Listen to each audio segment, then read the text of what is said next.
Change is no big deal to some people. It's the absolute worst thing in the world to others.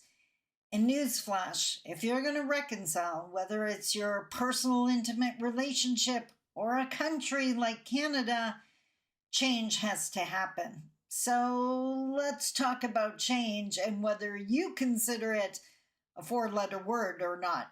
Let's talk about it.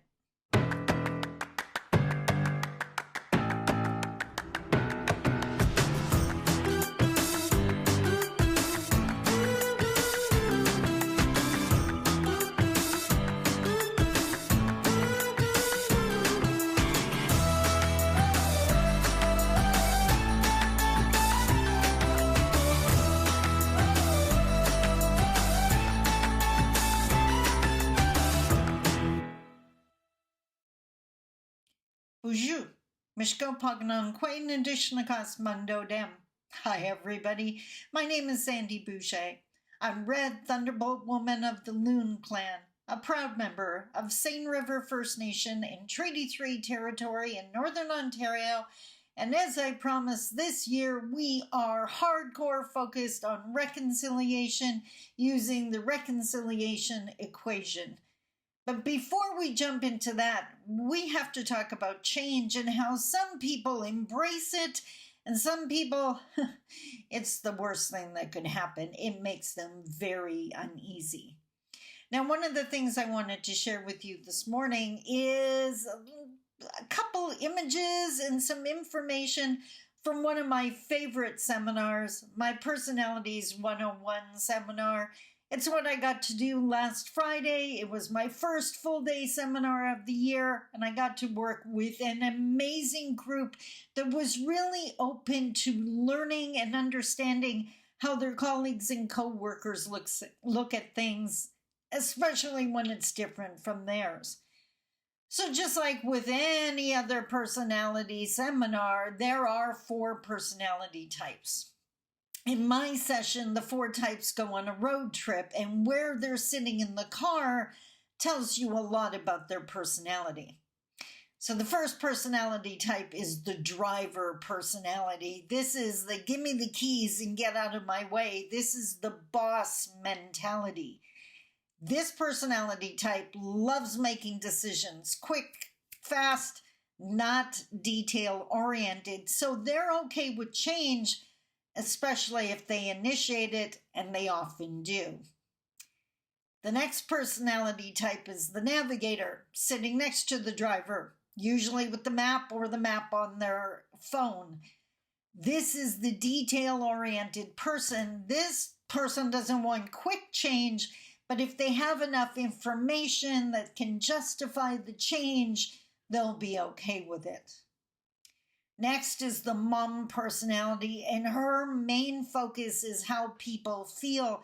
This personality type tends to put themselves last. It doesn't matter if they're unhappy as long as everyone else is.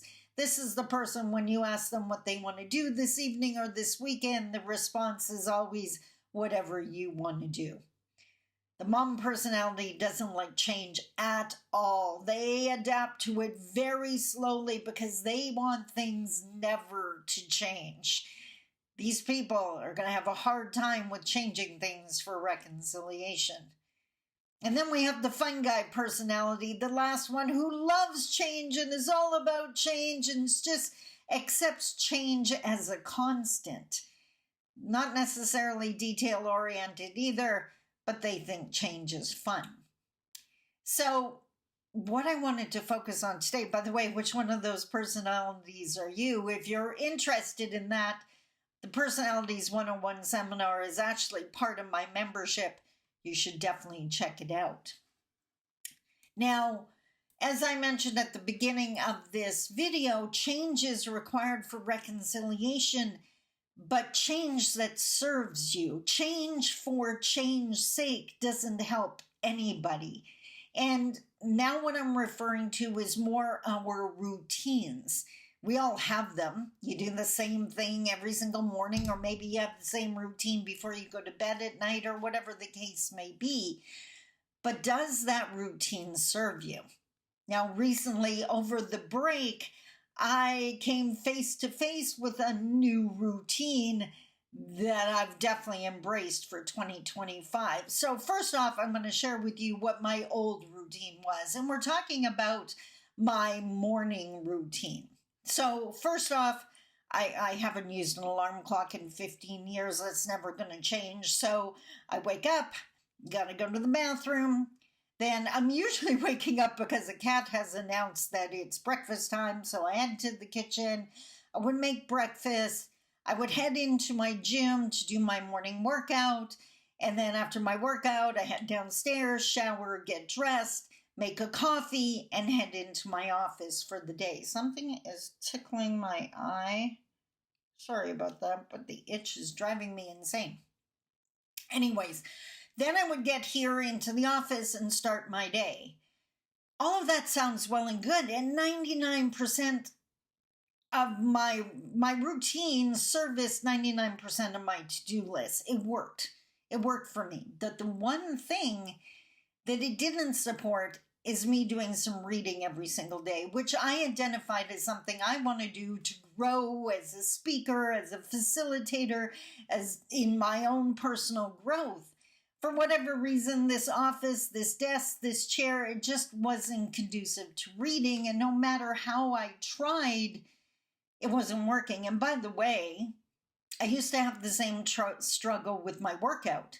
I would try putting it in different places during the day, and the routine did not work until I put it first thing in the morning.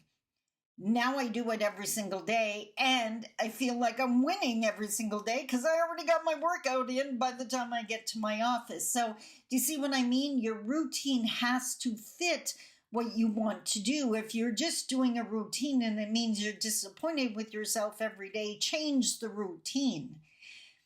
And that's what happened over the Christmas break. So I have made a promise to myself that I wasn't coming into my office, that I was staying downstairs. I was going to enjoy my break. And if you watched my January 1st video, you would have seen that I filmed that in my sunroom. I have another computer sitting down there, and that is literally where I spend my Saturday, Sunday morning. So the routine on the weekend or over the break was wake up, feed the cat, or go pee, feed the cats, head downstairs to the kitchen, make a coffee, head into my sunroom office, open up my computer, do some things off my to-do list, do my reading, and then when the caffeine hit, I would head to the gym, I would do my workout, shower, get ready, and then start my day. And I realized, wait a minute. Not only does that routine allow for creativity, because the books I read always spark new ideas, video ideas or seminar ideas. So not only is it very supportive of my creativity, but I was getting my reading in and my workout. One guess which routine I followed this morning now that I'm back in the office and the work week and work year for 2025 have started. You bet. I started out in my sunroom office. I adjusted the routine to support my goals. So the question is, what kind of routines do you have going on, and do they support what you want to accomplish? What is going to make you feel good about yourself? So that's your personal routines. That may be the routine you have with a specific individual in your life. When you contact, like in my case, I have adult children. How do you contact them? When do you contact them? Do you text? Do you call? Do you email? Whatever the case may be. And is it working for you? Maybe you have to change the method. Call instead of text, or text instead of call. A lot of our younger people do not like calls out of the blue. We have to respect that. It's not about forcing them to do it our way. That's not reconciliation. Professionally, what are your routines? Are they supporting you? I know I have a friend that's struggling with their diabetes diagnosis. Change the routine to get in the workout. Trust me, I struggled for the longest time. And by the way, what you do as a workout, you got to find what works for you. The treadmill totally works for me. My brother finds it boring AF, so it's not going to work for him. You're not going to do it if it doesn't work for you, but do something. Keep trying until you find something. So, personally, what are your routines? Do they support you? Professionally, what are your routines? Do they support you? And then, of course, we're going to start talking nationally. In Canada, your routines of the way you negotiate or contact or engage with First Nation communities, there's some change that's going to happen. And if you push back on that, then you're not ready for reconciliation, because nothing changes if nothing changes. So I hope that made sense. Food for thought. I hope you take this video and take a minute to sit and look at your routines. Don't be beating yourself up on a regular basis because you didn't get around to that walk again. Change the routine so that it fits what you want to do. You're in charge of the routine. You can make it a new one anytime you want. I know my new routine is making me very happy. Until tomorrow, I love you. Take care. Bye-bye.